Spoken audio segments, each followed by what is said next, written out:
Today we're going to be talking about the best flowers for pollinators according to the pollinators. And as an extra bonus, all of these perennials that I'm talking about are also deer resistant. Welcome back to the Frog Pond Veg Patch. I'm Kelly and I'm here with Dan, and we're here in my studio and we're going to run through these flowers. The pollinators right now outside are going crazy, and I decided this is the perfect time to share with you exactly the flowers that they're loving the most. We've had a lot of versions of the pollinator garden through the years. Yeah, a lot of different iterations. I think a lot of different plants that we have experimented with to see if they would last. Last is a good point. That's why we're talking about deer-resistant perennials too. We've had some gardens where we plant all the things that are all on that list. You know, there's always a list of best flowers for pollinators, and then you plant them, and the deer thinks they're the best flowers for the deer.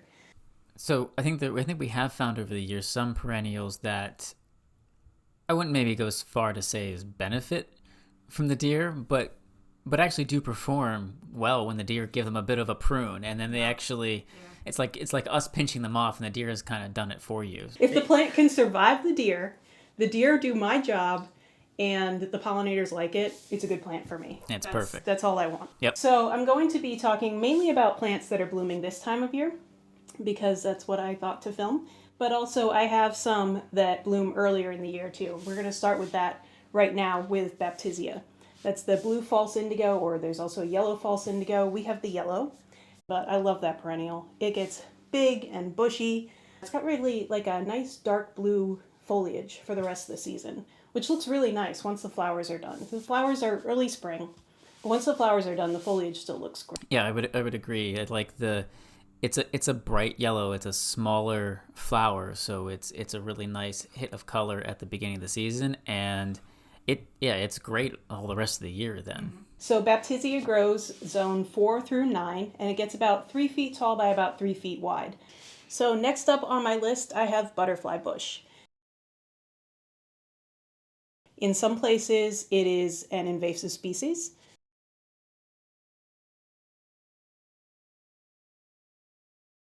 But for us here, it is not invasive. In our yard, the butterfly bushes this year have been beautiful and absolutely living up to their name, covered with butterflies.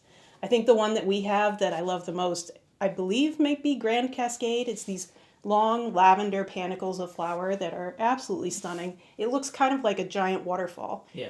A lot of times butterfly bush will have those really narrow panicles. We have a couple of those, but these are just really big, really flowing. Looks great. Yeah, we have is it the Dark Knight or the Black Knight? It's Dark Knight, Black. It could be either. One of those. It smells amazing. Yes, but definitely I would say the Cascade is a showier. Butterfly bushes can vary a lot in their size. You can get small ones that stay about 2 to 3 feet. You can get big giant ones that are more than 8 and 9 feet. And this is something that you're going to want to cut back pretty far every year. This year, all of ours died back to the ground, but they come back from the ground. So if you want to do that to keep the size in check, you can do that.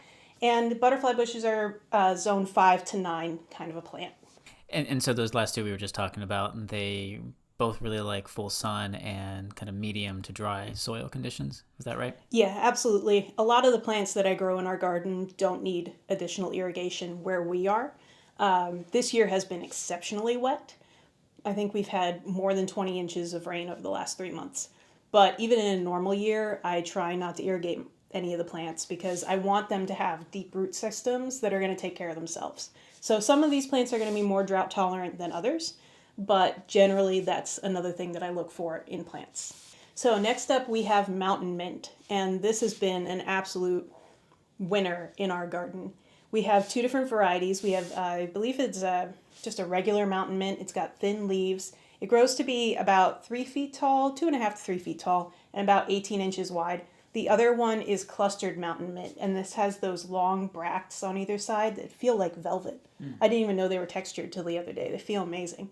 The bees love these, especially those big blue-black wasps. They absolutely cover this plant the entire summer. So these will bloom from June throughout the rest of the summer. They're still blooming now. It's the first week of October. Yeah. Yeah, first week of October. I think the regular mountain mint blooms earlier than the clustered mountain mint. I think we're getting a succession. Yes. Yes, you're right. Yeah. These are also full sun. They pretty much take any kind of soil. We have them growing in basically sand and rocks. I don't even know if you'd call that soil. I've been doing all the digging. I wouldn't call that soil. No, it's just rocks. We have a lot of... The granite state lives up to its promise. There's a lot of rocks in the yard. A lot of rocks. Sedum. Sedum is another one that fits this sandy, rocky, nasty soil just fine. Sedum is a very... it's a very varied plant. There's tiny little ground cover sedums you can get. There's the big showy ones. I will say, so they don't like a lot of water. No, don't even water them. Don't even touch them with water. They don't want it. Unless, if you live in a seriously dry climate, they might want a little bit of supplemental water, but unless they look like the leaves are starting to shrivel up like a cactus gets dry, I wouldn't even touch it with water. We've gone entire drought seasons. And that said, we've had a very, as we think we've said a few times, we've had a very wet summer, and they're still okay with that. Mm-hmm. The one thing about them is you might be tempted to feed them, and what will happen then is they're fine with it, but they grow, and they put on a lot of the foliage, and they will flop over. So don't give them any extra nutrients. Kind of give them a little bit of that kind of tough love, and they'll perform a lot better for you then. So sedum grow from zone 3 through 9. Full sun, again, don't give them anything. Just leave them to their own devices, and they'll be fine. You cut them back in early spring when you start to see the little leaves pushing through the ground again, but you can leave the seed heads up all winter for some winter interest as well. So next up on my list are asters, and this is a good all-rounder. You can grow them in any kind of soil, any kind of light. There's an aster for any condition. Right now, ours are all in full sun. But last week when we were driving around, there are asters just filling the roadside ditches that are they probably have standing water in them, honestly. But they're just filled with these beautiful lavender asters right now. It's gorgeous. But they will grow in any sorts of conditions, from full shade to full sun, boggy, wet type of soil. Like, I wouldn't put them in a bog. Would they grow in a bog? They might. I might have to try that. I might have to stick some in the pond and see what happens. So. Yeah, I mean, ours are, I don't know, what are they, 4 or 5 feet tall? They're out there now? They're about 5 feet tall, but the deer trimmed them back early in the season, and they're about 2 feet tall where the deer trimmed the back and blooming at the exact same time, and I like that a lot better. So next year when the deer trim back part of them, I'm going to trim them all back, and then hopefully get a smaller plant out of it. I think that looks a lot better. Next up is an easy one that everybody can find and everybody can grow, and that's oregano. It is a fantastic plant for pollinators. You can grow it in a pot. It doesn't have to be anything fancy. They do like drier, sandier soil. So if you're growing it in a pot, make sure that you mix some sand into the potting mix. But once they start blooming, they're covered in bees, absolutely covered in bees. Yeah, and you think about it just from I can grow some oregano so I can use that in cooking. I can use it fresh, or I could dry it and use it. But it makes a nice kind of ground cover or border. It looks nice flowering. So it's not just the bees like it, the pollinators like it. I think it has a really nice form. Next perennial on my list is catmint. We're using a lot of catmint here. I have it as hedging, especially along the driveway and along the sidewalks. It can really take hot, sunny, dry conditions, which is that's the only thing I got. And you can get more than one kind of bloom cycle out of them, can't you? Absolutely. You can. So the first bloom is earlier in the summer, I think June to July. And then after that, you can shear them back pretty close to the ground, and they'll resprout. Yeah. And then the second bloom cycle, they'll have a few blooms on them, not that many, but the bees are still getting plenty out of it. There's also different shapes and sizes you can have. So for the hedging, I think I have plants that are about 18 inches tall, but then I have some other catmint in the flower bed that's closer to 3 feet tall. So you can get any different height. Yeah, and that lets you can use stuff as kind of that, like along a pathway, which is great because I love how they spill into the pathway. Yeah, it's a clump forming plant, so it doesn't spread. It creates those clumps, and that makes it really easy to separate and divide as well. So early in the spring, you would dig up one of those clumps. Every single piece of catmint that has some roots on it will grow into a plant eventually. So I've divided them up into like 20 plants before. And it's a big return. It's a big impact too, because then suddenly you've got like this whole border. When it comes to planting things up, we want something for the pollinators. I mean, that's the best thing is seeing all the bees and all the butterflies on them. But we also want something that looks good and kind of fills out a space, and you don't want to have kind of like a big spot with like a couple plants here and there. It's nice when you have something like catmint that will grow rapidly, take dividing, fill in, and you get that instant gratification of having, kind of a complete hedge growing in for you. So the last plant that I have for pollinators is what kicked off this entire video in the first place. That thing was covered with bees, and that's Showy Goldenrod. I think a lot of people tend to think of goldenrod as the weed on the side of the road, but it is a fantastic plant for actually putting it in the garden. Yeah, and it's got, the showy one, but also other ones. It's got that kind of bright yellow, which again really stands out in contrast to a lot of the green foliage, especially later in the year where other things have stopped flowering and you just have foliage. This is a nice kind of bright hit of color and swarming, absolutely swarming with bees. Nothing is a better color yellow than that goldenrod out there. And we have the goldenrod next to that purple anise hyssop, which just lights the whole thing on fire. It's perfect. Absolutely beautiful. Goldenrod has many different forms, many different heights. It grows from shade to full sun, wet soil to dry sandy soil. There's a type of goldenrod for everybody. And do we know the zone on the showy goldenrod? Showy goldenrod is zone 3 through 8. The plants that we have, it says they're supposed to get 5 feet tall. They're definitely bigger than that. But they're just stunning. I love them. And it is definitely a late blooming, and it's late blooming for goldenrods because we have another kind of goldenrod that has already gone over. Yeah, I think realistically, I should expect goldenrod between August through October. I had some that bloomed early this year. I don't really know why, but I think probably because they were close to the driveway. So we moved those, so we might not have that. So we ended up having a type of goldenrod blooming for the better half of the second part of the summer, which was really nice because bees prefer goldenrod over anything. And I know goldenrod is one of those things that a lot of people see goldenrod and they think allergies, but it's not goldenrod that you're allergic to. Goldenrod pollen is very sticky and big, which means it's not flowing around in the wind at all. It's actually ragweed that people confuse goldenrod with ragweed. And until a few weeks ago, I had no idea what ragweed even looked like. I got that wildflower book, remember?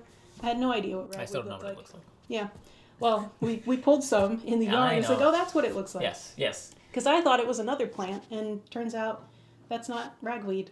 No, that's not. I thought that was ragweed. Yeah. And it's horsetail or something like that. No, I think it's like horseweed. Yeah, horseweed.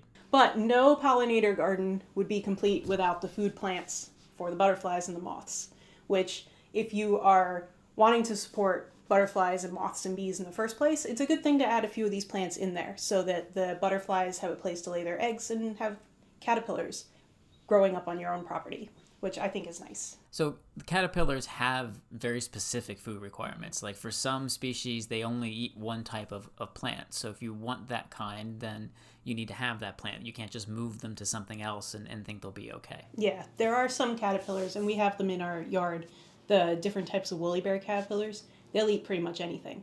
And we found them on every single plant. But yeah, you're right. There's some caterpillars that will only eat one type of food. So the first plant we have for the caterpillars is milkweed. And we've grown lots of different types of milkweed, lots of different places we've grown it. It grows in shade, in full sun. I have some growing in the pond. I have some out in the front yard where it's just sand and gravel. So it's another plant that you can get for any kind of situation. I also had a really big pot of swamp milkweed on the deck this summer, which was fantastic. The smell on that is just so beautiful. It's just vanilla. It just perfumes the entire area. It's a fantastic plant for the deck. Not only is it good food for the monarch caterpillars, but they do look really nice. They have really nice blooms. I definitely feel that if you're going to put it in a pot, you want the swamp milkweed. It gets the bushiest, and I think it looks the nicest and smells the nicest. But pretty much any milkweed can grow in any location, whatever you have. For black swallowtail caterpillars, you need parsley. And I've heard that people actually get rid of the caterpillars on the parsley. It's called parsley worm. And people want to get rid of them. They're really cool looking. They're beautiful. They're one of the most beautiful butterflies that you're ever going to see. They're jet black with that blue and the yellow. And the caterpillars are really pretty as well. They go from black to, as they get bigger, they get a really bright green and yellow. Mm-hmm. The caterpillars are absolutely beautiful. And it's an annual, so it's another one that you can grow pretty much anywhere. You can grow it in pots. The deer and the rabbits both nibble on the parsley a bit, but so do people. So, it grows back just fine. It's just pinching back the herbs. You can also grow anything else in that family. So fennel, dill, there's a lot of native plants that are also in that family that the swallowtails will also eat. I found in our yard they prefer parsley, so it might be different in different areas. So look for the caterpillars and what they eat, plant that. That's good advice no matter what. If you see a neat caterpillar or you see a neat butterfly and you want to learn how to encourage it, just find out what it likes to eat and try to plant more of that. Next up on the list is Pearly Everlasting, and I don't think it's a plant that people see very often. I've only ever seen it in either the yard, where it comes up on its own, or in native seed catalogs. But it's a native wildflower, and this is the main food source for painted lady butterflies. To get the Pearly Everlasting, we basically allowed them to come up in the yard and then either didn't mow that section, because we do have a small section that we don't mow, or mowed around it, which you might not always think about doing, but if you do see something and you either like the flower, it's native, it's a food source for something, you can just mow around it. Yeah, I do that a lot. If I see especially Pearly Everlasting coming up in the yard, if you mow around it and let it go to seed, you'll eventually end up with a bigger patch of it that will outcompete the grass, and you don't have to do any extra work to get it. So Pearly Everlasting is zone 2 through 7. Like I said, it's a native wildflower, at least here on the East Coast. So that's something, especially when it comes to native wildflowers, you want to look at your own area and what are the natives for your area. And then there's guaranteed to be something that feeds off of it. So you can pretty much take this anywhere you want. And the last thing on my list are bluestem grasses. These are food sources mainly for skipper butterflies. So there's these tiny little butterflies that are all over our yard. And that's because we have a lot of bluestem grasses. There are two forms. There's the short and tall form. The short form stays around 2.5 feet tall. The tall form can get up to about 6 feet tall. Both are beautiful, and there's tons of cultivars that you can find at the garden center. Yeah. And I also found that bumblebees like to hibernate at the base of them. So leave the grasses there all winter, and they will hibernate in the built-up dead grasses at the bottom. So that's a good point about not just the bluestem grasses, but all grasses, those ornamental kind of showy grasses, that they are a great habitat for insects. They'll overwinter in them, and they have nice form overwinter as well. So the best thing to do with those is you let them overwinter, leave them alone, and actually even leave them into the spring. It's when you start seeing new growth at the base, that's when you cut those back, because up to that point, there's creatures who are using that as habitat. So bluestem grasses are zone 3 through 9. Again, they can be 2 to 3 feet tall for the short versions, more like 6 feet tall for the tall versions, 2 to 3 feet wide. They do prefer medium to dry soils. So yeah, there we go. Yeah, so that was just kind of a quick roundup of kind of the best perennials that we have found for pollinators, according to the pollinators that like them. Yeah, our garden is absolutely buzzing right now, still into October. So we thought it was the perfect time to share that all with you. And let us know down in the comments what kind of perennials that you found that you like, that work in your garden. We'd love to hear about it, because we're always on the lookout for new plants to put in our garden. So that does it for our list of the best perennials for pollinators according to the pollinators in our garden right now. So if you found this video helpful, be sure to give it a like. That is very helpful to us as a channel, and we would love to have you join us as well. So click that subscribe button. We'll have a new video coming out every week. So we'll see you next week. Thanks so much for joining us. Bye. Bye.